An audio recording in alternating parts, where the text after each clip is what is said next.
જેતપુર સ્થિત શ્રી કમરીબાઈ હાઈસ્કૂલ ખાતે આજે શાળાના જીએસ પદ માટે ઉત્સાહપૂર્વક ચૂંટણી યોજાઈ હતી।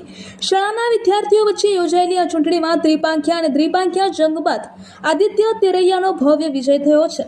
ચૂંટણીના અંતે હાથ ધરવામાં આવેલી મતગણતરીમાં આદિત્ય તેરૈયાને કુલ 104 મત મળ્યા હતા, જેના આધારે તેમને શાળાના નવા જીએસ તરીકે જાહેર કરવામાં આવ્યા છે।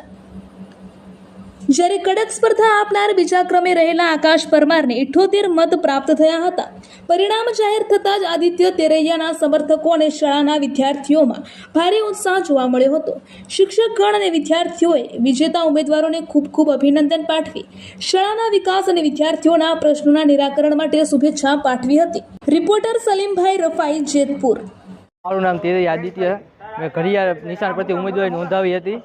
આજે બધા વિદ્યાર્થીઓએ મને પોતાનો કિંમતી મત આપીને વિજેતા બનાવ્યો છે, તે માટે હું ખૂબ બધા વિદ્યાર્થીઓનો ખૂબ આભાર માનું છું। અને જે વિદ્યાર્થીઓએ મને મત આપ્યો છે હું તેમની પણ સાથે જ છું, અને જે વિદ્યાર્થીઓએ મને મત નથી આપ્યો હું તેમની પણ સાથે છું। જે વિદ્યાર્થીઓએ મને મત આપેલો છે હું તેમનો મત વ્યર્થ નહીં જવા દઉં, અને જ્યાં તેમને મારી જરૂર પડશે ત્યાં હંમેશા ઊભો રહીશ, અને વિદ્યાર્થીઓને સ્કૂલમાં જે મુશ્કેલીઓ પડે છે, અગવડતા પડે છે તે રજૂઆત કરવા માટે હું હંમેશા પ્રયત્ન કરતો રહીશ, અને તેમાં હું પૂરેપૂરી સફળતા મેળવીશ એવા મારા પૂરેપૂરા પ્રયત્ન રહે છે।